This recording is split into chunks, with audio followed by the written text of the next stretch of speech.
Manai mambo sube Noi de malta magal gata Heng yak zogu amodangali Wodengek ngarawida Na elau toy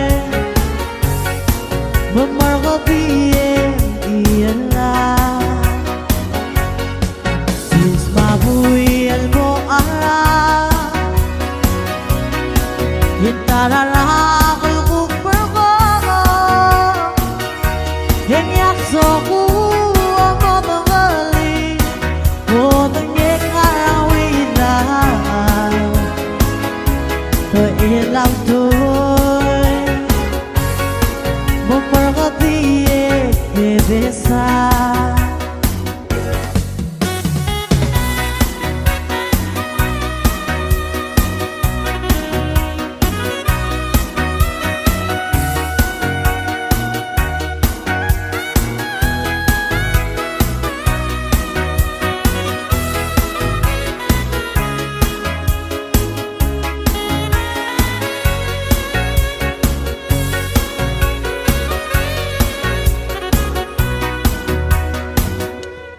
Sis mabuhay mo ara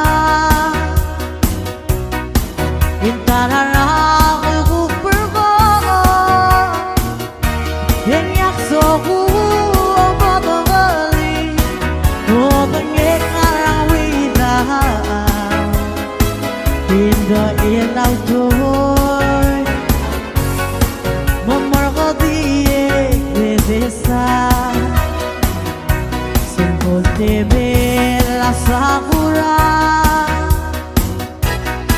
Hinga ekong makatraswe E maluter ka e otonge Ugong uleto te wano